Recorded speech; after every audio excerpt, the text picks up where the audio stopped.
အားလုံးပဲမင်္ဂလာပါကျွန်တော်တို့ case sport တရားနဲ့ပြန်လည်ကြိုဆိုလိုက်ပါတယ်ခင်ဗျာကျွန်တော်တို့မင်းညပေးတဲ့ပွဲတွေကတော့လာလို့အဆင်ပြေကြမယ်လို့ထင်တယ်ကျွန်တော်ချက်စီပွဲမှာကိုပေါင်းပေါ်ပေးတယ်အာဆင်နယ်ပွဲမှာပေါ်ပေးတယ်ကျွန်တော်နှစ်ပွဲပေးရပါတော့နှစ်ပွဲလောက်ဝင်နေဆိုတော့အားလုံးအဆင်ပြေကြမယ်လို့ထင်ပါတယ်ကျွန်တော်ဒီနေ့ညမှာလည်းပေါ့နော်ကျွန်တော်ကြိုက်တဲ့ပွဲလေးတွေကိုကျွန်တော်သုံးသပ်ပေးပါမယ်ပေါ့မင်းညမှာကန်သွားတဲ့ကျွန်တော်တို့ဒီ EPL ချက်စီရောကျွန်တော်တို့မန်စီရောကတော့ကျွန်တော်တို့ချန်ပီယံလိကနေထွက်သွားပြီပေါ့နော်ဒီညမှာဆိုလဲကျွန်တော်တို့နယူကာဆယ်ရှိမယ်လီဗာပူးရှိမယ်စပါရှိမယ်ပေါ့ဒီ၃သင်းလုံးကလည်းလက်ရှိမှာတော့အခြေအနေမကောင်းဘူးဒါပေမဲ့ကျွန်တော်အနေနဲ့ဒီထဲကပွဲကိုဖြစ်နိုင်ရှိတဲ့ပွဲတစ်ပွဲရွေးရမယ်ဆိုတော့ကျွန်တော်တို့ဒီလီဗာပူး vs ဂလာတာဆာရီပေါ့ဂလာတာဆာရီရဲ့အိမ်ကွင်းမှာတော့ကျွန်တော်ပထမကြောမှာတော့ 1-0 နဲ့ဂလာတာဆာရီကလီဗာပူးကိုနိုင်ထားတယ်ပေါ့ဒါပေမဲ့ရလက်ကအရင်ပြတသားကြီးမဟုတ်တော့ဒီပွဲမှာလီဗာပူးကပြန်ပြီးတော့နိုင်အောင်မယ်ဆိုရင်တော့အခြေအနေတစ်မျိုးတစ်ပုံပြောင်းလဲသွားနိုင်တယ်ပေါ့နောက်တစ်ခုကပါလဲဆိုတော့ကျွန်တော် Anfield ပေါ့Anfield ကိုကျွန်တော်မေ့ထားလို့မရဘူးပေါ့ကျွန်တော်တို့ချောဖို့ပြောလို့ဆိုရင်ဘယ်တဲမှာ Anfield မှာလာပြီးတော့ဟီဟာလို့မရဘူးပေါ့ဒါလည်းတကယ်ဟုတ်တယ်ပေါ့နော်ဒါပေမဲ့လက်ရှိမှာတော့လီဗာပူးကလည်းဖောင်ရမ်းကောင်းနေရတော့လည်းမဟုတ်ဘူးဒါပေမဲ့ချန်ပီယံလိဖြစ်နေတဲ့အတွက်သူတို့လည်းအကောင်းဆုံးစူးစမ်းမယ်လို့ကျွန်တော်ထင်တယ်ကျွန်တော်အမြဲတမ်းပြောနေလို့ပဲချန်ပီယံလိမှာကျွန်တော်တို့ဂျေးကိုအဓိကကြည့်လို့မရဘူးပေါ့နော်ဂျေးအဓိကကြည့်လို့မရဘူးခြေစွမ်းကိုအဓိကကြည့်ရမယ်ပေါ့ဆိုတော့ဒီနေ့ညမှာကျွန်တော်တို့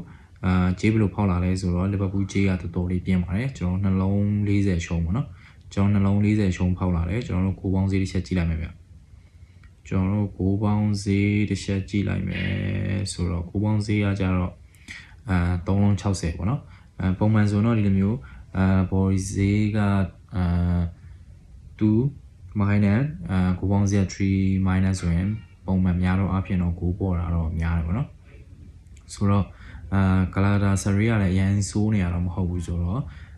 နှစ်သင်းပေါင်းတွင်းကိုကတော့3ကိုအထက်ရှိမယ်လို့ကျွန်တော်ထင်တယ်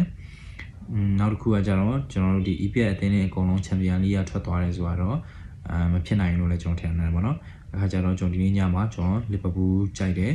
ကိုပေါင်းအပေါ်ကြိုက်တယ်ပေါ့နောက်တစ်ခုကကြတော့ကျွန်တော်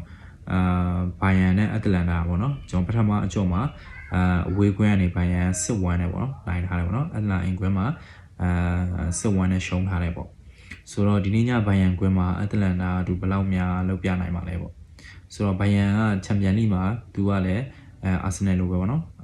ထားမထားဘူးကိုရရင်ရသလောက်တွင်တယ်အခါကျတော့ဒီနေ့ညအိမ်ကွင်းပွဲမှာသူပထမအကျော်လိုပဲကိုးတွေအများကြီးတွင်းမယ်လို့ကျွန်တော်ကတော့ထင်တယ်တော်တော်များများကတော့ဘိုင်ယန်မတွင်းတော့ဘူးshort ကန်မယ်ပေါ့နော်အရန်နေနဲ့ကန်မယ်လို့ထင်ပေမဲ့ကျွန်တော်အမြင်ကတော့ကျွန်တော်တို့ဘိုင်ယန်အိမ်ကွင်းမှာသူတို့ပါလဲဆိုတာဘယ်လောက်ကိုတွင်းနိုင်လဲဆိုတာသူတို့ပြမယ်လို့ကျွန်တော်ထင်တယ်ကိုးတွေမြူးမယ်လို့ကျွန်တော်ထင်တယ်ချေးကတော့ကျွန်တော်တို့ထုံးစံနိုင်မယ်သူကတော့2 minus 1 minus 80ပေါ့သူနှလုံးစုံတော့ပြေးရမယ်ကိုပေါင်းကတော့340ရှုံးပေါ့ဆိုတော့ပုံမှန်လိပွဲတွေဆိုရင်တော့ဥမာကျွန်တော်သူကတော့စစ်1တွင်းထားတဲ့အတွက်ဂိုးမလို့တော့ဘူး AC ပဲထိန်းကစားမယ်လို့ထင်ပေမဲ့ကျွန်တော်မြင်ရတော့ဘိုင်ယန်ကတော့ထိန်းကစားမယ်လို့ကျွန်တော်မထင်ဘူးနေ့ည PSG လိုပဲကိုရလောက်တွင်းမယ်လို့ကျွန်တော်ထင်တယ်ဆိုတော့ဒီနေ့ညပွဲမှာလည်းကျွန်တော်ဘိုင်ယန်ဘော်ဒီကြိုက်တယ်ကိုပေါင်းဘော်ကြိုက်တယ်ပေါ့ဆိုတော့ဒီနေ့ညမှာကျွန်တော်ရွေးပေးရှင်တဲ့ပွဲကတော့ဒီနှစ်ပွဲပေါ့နော်ကျွန်တော်လီဗာပူးနဲ့ဂလာတာဆာရီပွဲမှာကျွန်တော်လီဗာပူးကြိုက်တယ်ကိုဘောကြိုက်တယ်ဘိုင်ယန်နဲ့အတလန်တာပွဲမှာကျွန်တော်ဘိုင်ယန်ကြိုက်တယ်ကိုဘောကြိုက်တယ်ဆိုတော့ဒီနေ့ညမှာကျွန်တော်၄ပွဲရှိရတဲ့ထဲကကျွန်တော်အကြိုက်ဆုံးတဲ့ပွဲကိုရွေးချယ်ပေးခဲ့တာဖြစ်ပါတယ်ဘရာတို့အကြိုက်နဲ့တူမယ်ဆိုရင်လိုက်ပြီးကစားကြည့်ပါအားလုံးလည်းအဆင်ပြေကြမယ်လို့မျှော်လင့်ပါတယ်ကျွန်တော်ရဲ့ Telegram channel လေးကိုလည်း join ထားပေးပါ Telegram channel မှာလည်းကျွန်တော် free တက်လေးတွေတင်ပေးထားတာရှိပါတယ်အားလုံးစီစဉ်ကြပါစေခင်ဗျာ